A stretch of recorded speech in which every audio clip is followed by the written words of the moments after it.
Thank you, Glenn. Nice to be with you. Okay. You're on the campaign trail, which is the reason why you're not in the studio now.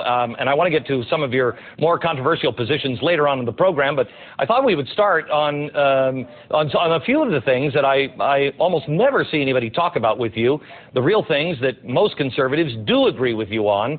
I want to start by playing a clip of something you said just last week in the debate in Iowa.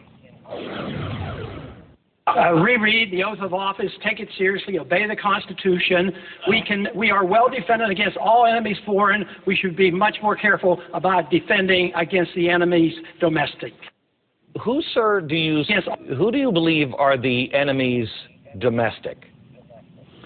I don't see them as individuals or personalities. I see it as a philosophic danger endorsed by the status quo. Most members of Congress, most members who have been in the executive branch over the years, the undermining of our personal economic liberties, our personal liberties, our privacy. There's been a special erosion of these privacy issues since 9/11. So it is something that's been ingrained in our system. You know, economic liberty is very, very important, but that's been undermined, you know, for 70 or 80 years, especially since the Depression. So I see them in philosophic terms rather than in personality terms. Let me go to the UN. You say the UN shouldn't even exist. Well, I don't have any saying about whether they should exist or not. I just am arguing that it's not in our best interest to be in the UN. The very first thing the UN did after World War II was they took us to war. I mean, Truman went to war, didn't even tell the Congress, and you know, we're still in Korea. And, you know, the Constitution is very clear. Only Congress can declare war. A lot of men died over there. So I don't like going to war under the UN banner. You say the choice is very clear. We either follow the Constitution or submit to UN global governance.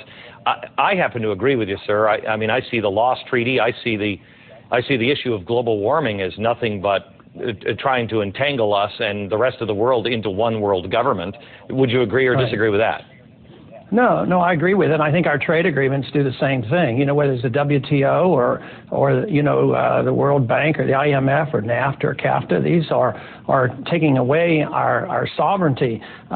Even today, the WTO today was telling us that we shouldn't pass this agriculture bill. I'll probably, you know, not vote for the agriculture bill, but should I do it because the WTO tells me not to?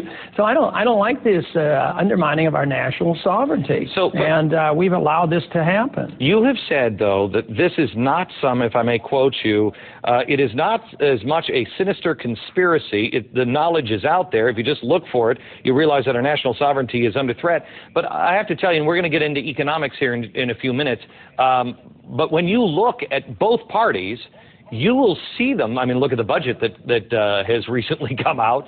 You'll see that they are almost intentionally sabotaging us every step of the way. How else could you explain some of the things that are going on at the border, with the Lost Treaty, with our budget, our monetary policies?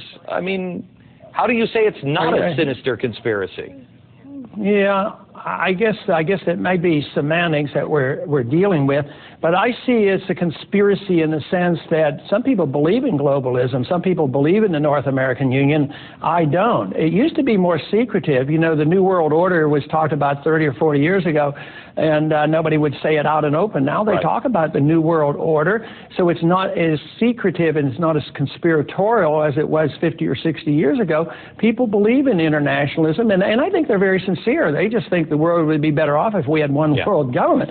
I don't. I mean, I don't even like the size of our federal government, let alone one world government. I want government to be local. I've tried to explain this in a chapter, the last chapter of a book that I have out on Mexico, and say that I don't believe that these people are intentionally. I think if I sat down with the people who are messing with our sovereignty down south of the border, I believe they would tell you, Glenn, this is in the best interest of the country, but they are not shooting straight. Let's talk a little bit about the NAFTA superhighway, where you have an opinion that this is part of the, you know, joining of Mexico and Canada and the United States under one kind of EU-style government, but they'll deny it. They'll say that's not true.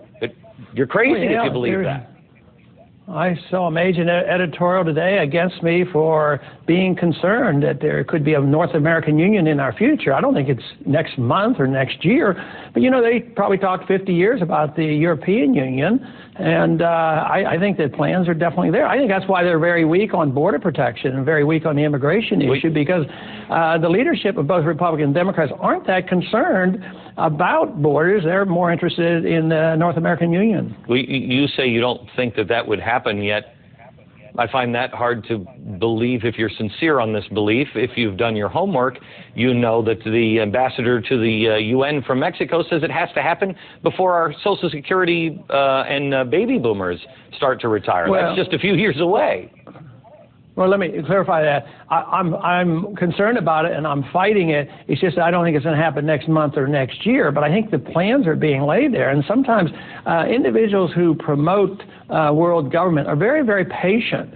And our side is very easy to forget or let our guard down. And what I'm trying to do is alert the American people that they ought to be alarmed about what's happening, and hopefully we can stop it. I think we've made progress there. So quite a few states have, written some resolutions in objection. Texas has done this, and it's not like we've thought this up. If everybody in Texas legislature can vote and say, let's put a moratorium on these plans for a superhighway coming through, there must be something to it. But the American people, and you must know this because you are probably the lightning rod for the most disenfranchised in America. You are probably the one who, I know, I have to tell you, I listen to your radio commercials, and I hear your radio commercials, and I'm like, yeah, that's how I feel.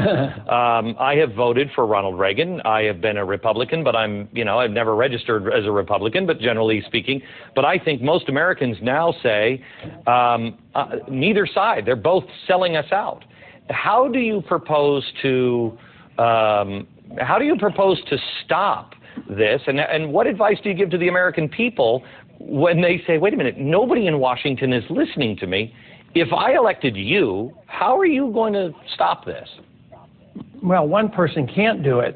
But the fact that our movement is so big, much bigger than I ever dreamed, that, the way they raise funds and the way they join us, and we get 25,000 new supporters in one single day there. So there is a great deal of discontent in the country.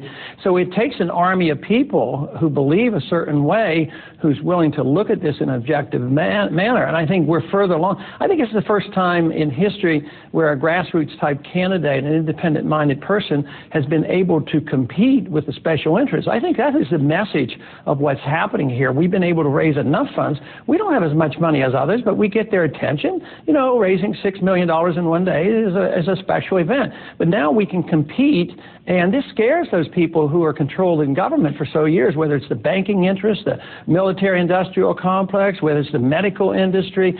So many people have so much control in Washington, and yet we're able to compete with them, and I think that's very encouraging, and this invites even more people in, because I'm convinced we're the majority. If you take the base of the Republican Party and the base of the Democratic Party, I think you're down to about 30% of the people. So many people have dropped out or never joined in, and now they're joining our campaign. Ramos and Campion, the border guards, if you were president of the United States, what would you do? I'm for pardoning them, especially now after, they've served 1 year and they tacked on this 10 years of mandatory sentencing, which I disagree with. And matter of fact, I've joined Bill Delahunt to recommend that as a sense of Congress resolution. So I think they should be pardoned. I've only got 30 seconds. Johnny Sutton, do you believe Johnny Sutton? Something doesn't smell right there to me. Would you investigate what was going on with this administration and Johnny Sutton and everything in between? Can I confess that you'll have to tell me a little bit more? I hate to have to confess I don't know. Okay, no, that's all right. He's the prosecutor in the case, and it seems pretty nefarious. Oh yes. Okay. And that is part of my reason for wanting the pardon, because I think there were a lot of questions raised on how that case was carried out. So yes, I agree with that. We'll be back in just a second.